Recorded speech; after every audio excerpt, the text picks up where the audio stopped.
Hello everyone and welcome back. Today we're watching some more Better Call Saul. We're on season 2 episode 6 and this one is titled Bali High.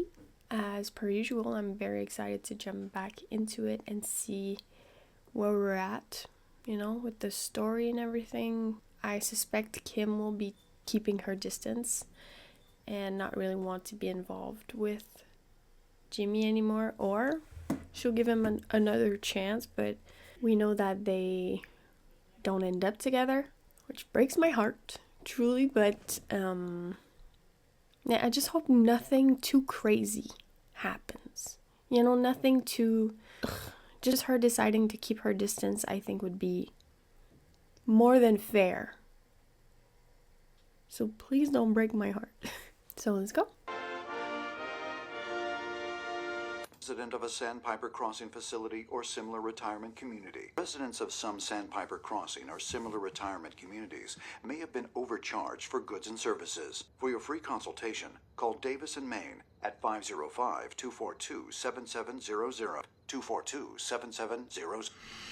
Boring.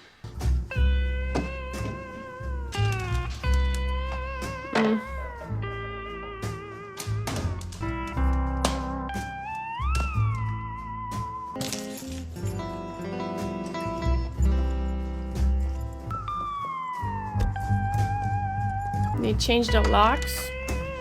No. Back to his old office. Okay.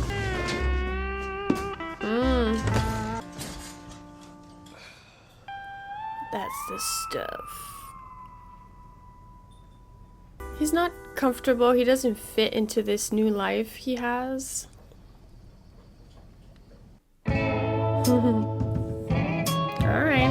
Can't argue with that. The sleep.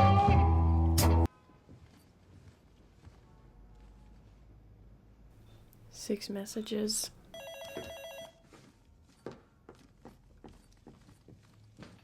You've reached Kim Wexler. Please leave a message. Someday you'll see me floating in the sunshine. Bali High will whisper. Bali High. Here you go. That completes our week-long tour of South Pacific.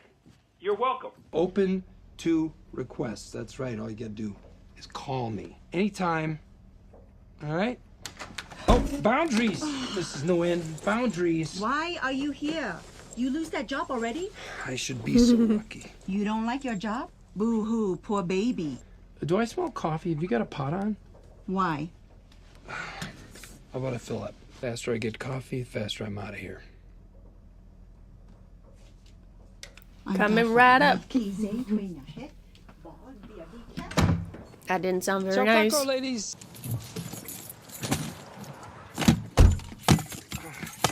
Son of a... Nothing feels right. She's back in her office, as she should. You going? Haven't unpacked yet? Kevin and Paige are here. Absolutely. I don't know exactly what Chuck may have said to you, but just so you know, I did not ask him to step in on my behalf. You big baby. But when he needs her, though. Oh, Kevin and Paige are here. Can you come? Hi, guys. Sorry for the wait. Not a problem. Kevin, how's your grandson? Out of control, just running circles around all of us. Mike! It's healing.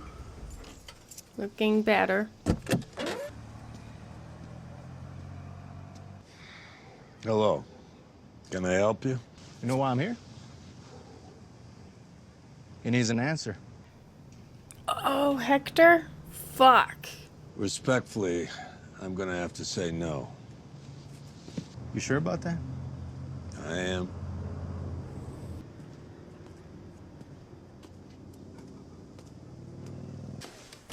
Shit.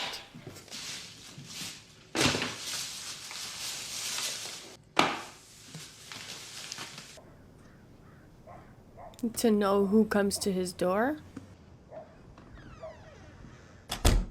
Your Honor, the defense has made the very reasonable request that the plaintiffs produce their medical records. Your Honor, our client's medical records have no bearing on the merits of this case. How so?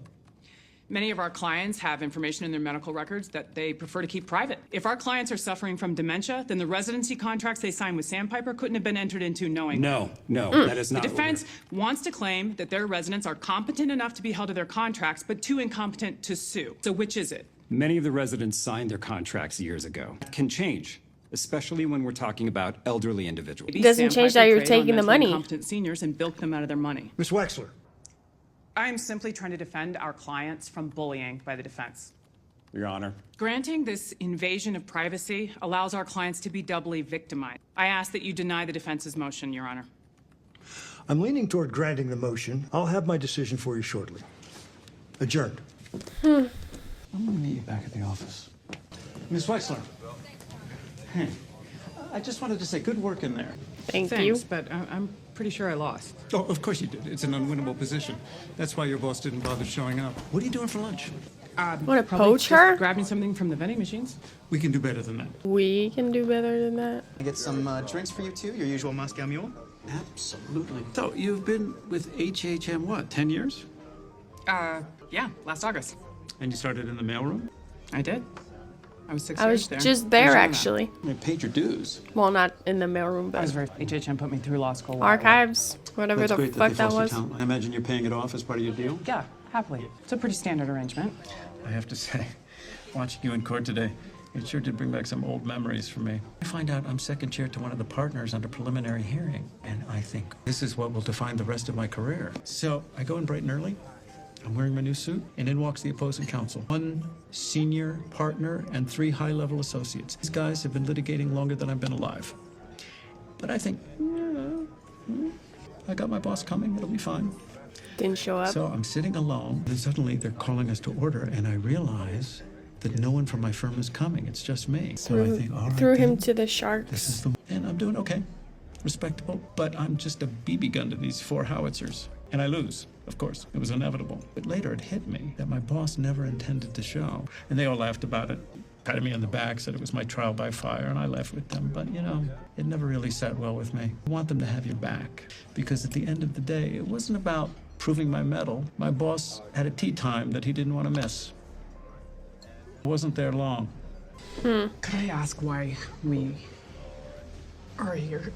You know, I've had my eye on you for a while. Since that Kettleman thing. And I'm wondering why someone who can put together a deal like that is arguing a losing position with no backup. I have no complaints about HHM.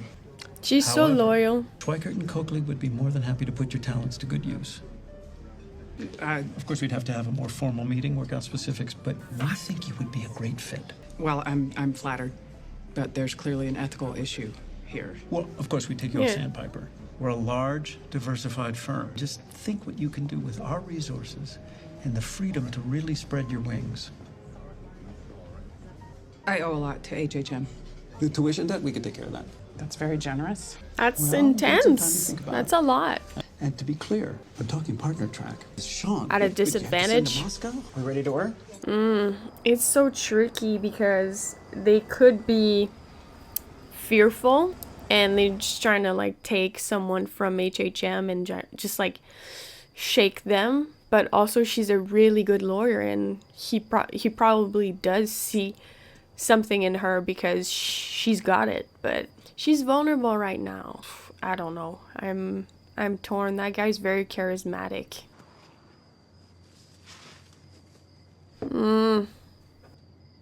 Crap.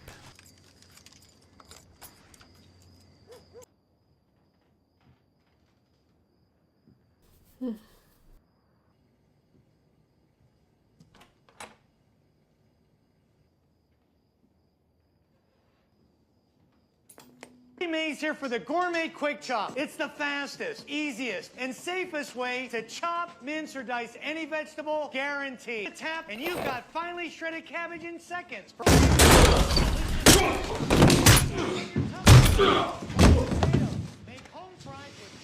Yikes. Get down. It's embarrassing. I swear, if they're the twins... No. Okay, it's the same guy. the What's hell? the message? Take the 5,000. It took 2 guys to tell me that. We were just supposed to scare you, that's all. You try harder next time. Get out. Get out. Shit. And you know what I just thought of? Because in Breaking Bad, we're also dealing with the Salamanca, right? We have the two, I say the twins, but I think they're just brothers. Whatever. Hector's nephews and Mike. You know when the one is in the hospital, he has like no legs and he's still alive. And then it's Mike who, like, isn't that interesting? Because now I'm wondering like how he survives this.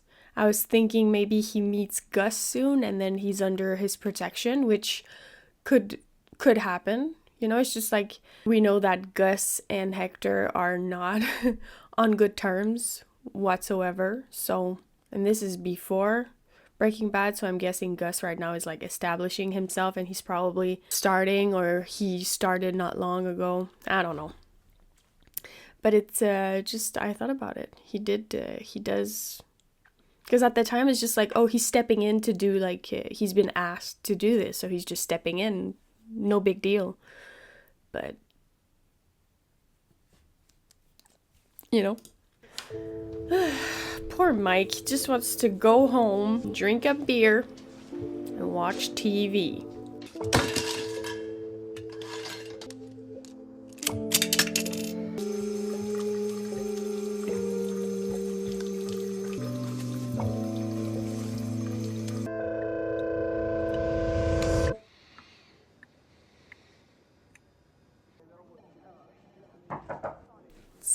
She's thinking about it. Hey, Julie, come on in. If I'm her, honestly, I wouldn't. I've got those Sandpiper documents. Go. Great, just put them anywhere. But Howard asked if you could go through them now. 1:15. I was just about to grab some lunch. Yeah, he needs them done by 2:30 so we can draft a letter.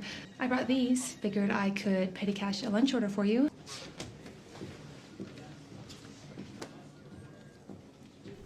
she's like, nah. You know what? Fuck it. Do it. I was gonna say she should ask Jimmy, like, Kaylee, come on, talk not too to far Jimmy, from the but side. we know what he's gonna say. Throw the ball, Papa.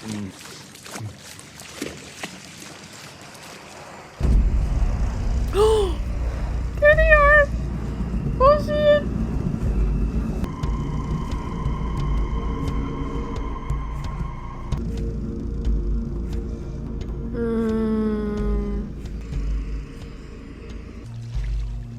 Kaylee, honey, it's time to come out now. Just a few more minutes. No, you do what Pop says. They fucked up. Never threaten Kaylee, motherfuckers. Oh, I just love that he's the one.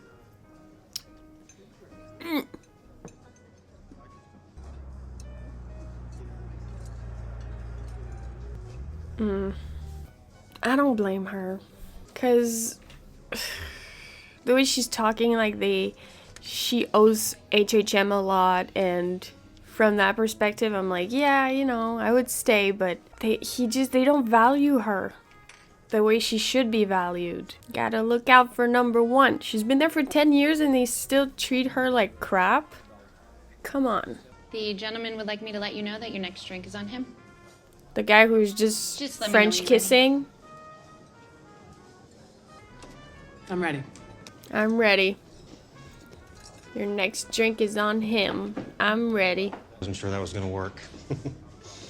Don't tell me that's the first time you've done that. So what kind of return on investment are you getting on these drinks? Not as pretty as you. Oh, man. I'm Dale, by the way. Giselle. Giselle.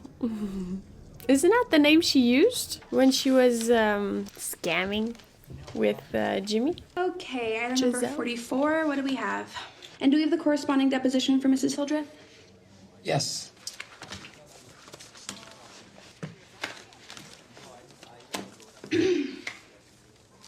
Aaron. Here it is. Thank you. See? Thank you. Okay, item number 45. Jimmy. Kim. Oh, it's My grandma, she's old. How fast can you get downtown? Is Santa Fe downtown? Albuquerque. I'm at the bar at Fork, and I've got a live one on the hook. Oh no. I'm on my way. Oh my What's god. the shot? Kim! It's possible, but... What's the story? Oh, Victor, there you are. So sorry I'm late. I had to put out a few fires. No problem. Thanks for keeping Sis company. My pleasure. So what do you do, Dale? I'm an engineer. As far as I know. Rat. Why the good mood? Did it go well today? Please tell me it went well. Yeah. Very well? Like very, very? Beyond our wildest, yeah. How many of these has she had? I'm just getting started, baby. Remember these faces, Dale. They are going to be on the cover of Fortune magazine, January issue. No, Dale's a good guy. He's not going to do anything. Boring the man. Oh, no, not really. All right, I am off to the little girl's room. Say only nice things about me while I'm gone, okay? She's something. good. She's good at this. Yeah. So Giselle was telling me you two are starting a business. Mm-hmm. What exactly did she tell you? Some way for people to hook up with each other using the internet? Tinder. Look, I'm sure you're a nice guy, but you sign one more investor, we got to go public. And I'm just, no. We cannot take anyone else on. No offense. Oh, it's okay. No worries.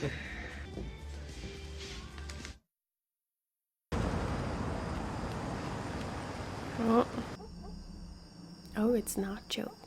Spread your arms. ¿Lleva algún micrófono escondido? No. He's got a gun. I don't care about the gun. Hmm.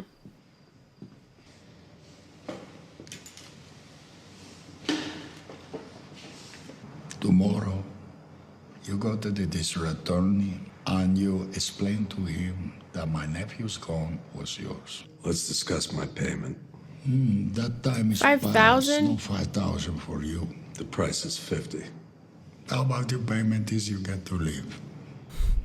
Not enough. I say the word, my nephews go to a certain motel, pay a visit to your daughter-in-law and your little granddaughter.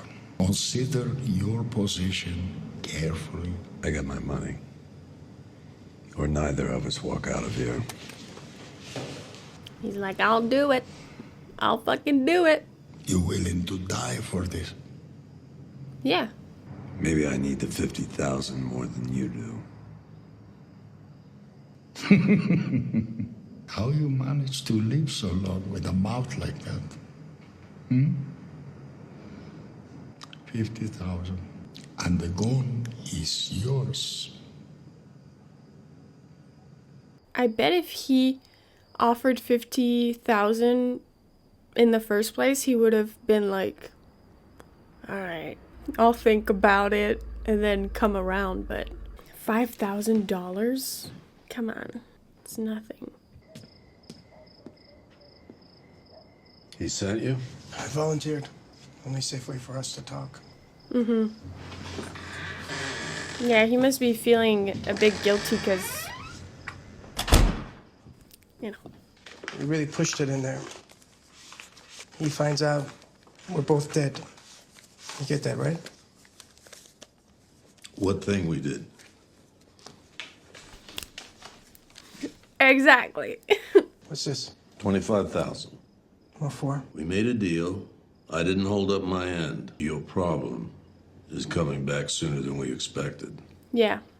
Because, yeah. Man, Mike is such a stand-up guy. A fair and square type of dude. I love Mike. You cash that? And it's just like, Maybe it'll the guy who can establish trust It's between better them. as a souvenir. I had a job offer. Schweikart and Coakley. Seriously? Please let me be there when you tell Howard. Please? So why the sad puppy eyes? What, you don't want that job? I don't know. I keep thinking of you floating in that pool. You knew what you wanted, but I got in the way. You took the Davis and Maine job because of me. I took that job because it was the right decision. A steady paycheck, done. A place to live that's more than, 5 square feet. And you with the Schweikart thing, you could have everything you ever wanted. What's not to love about that? Yeah. What's not to love?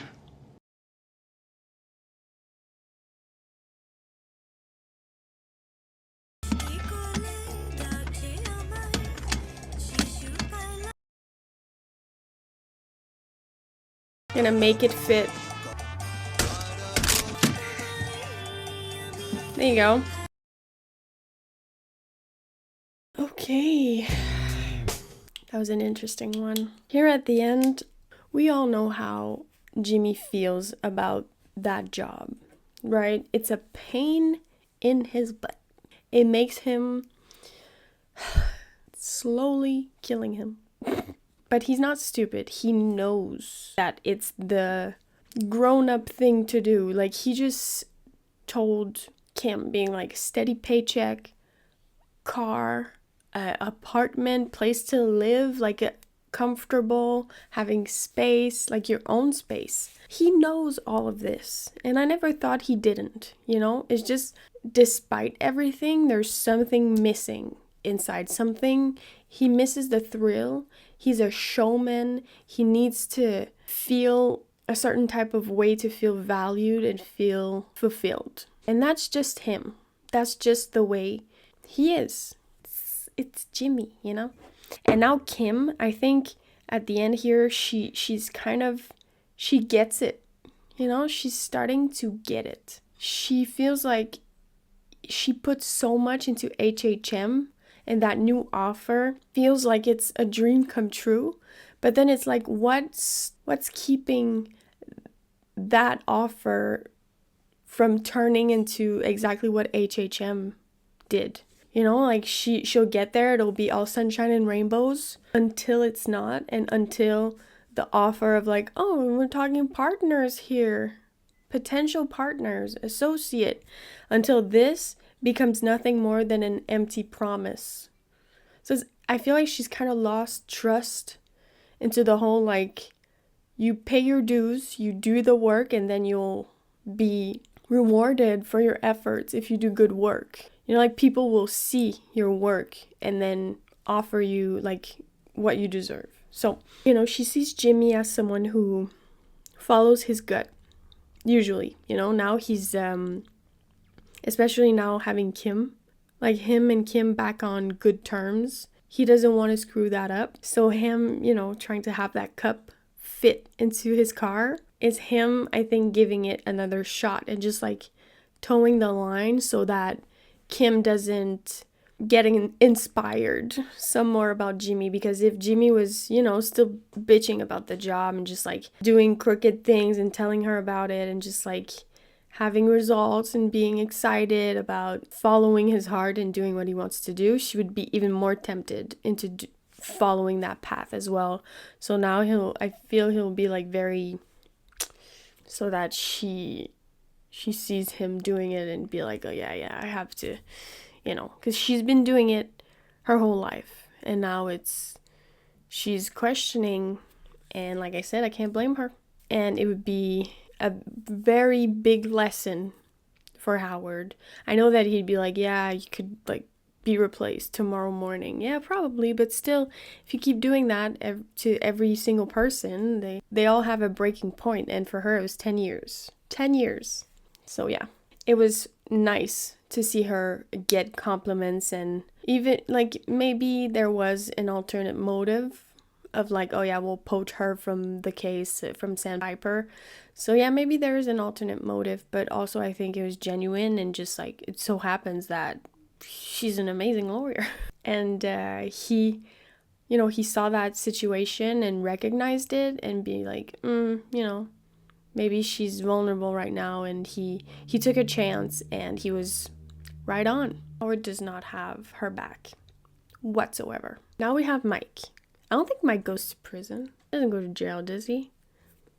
I mean, we don't know, but he's gonna say that it was his gun. Oh, maybe he can ask Jimmy to represent him.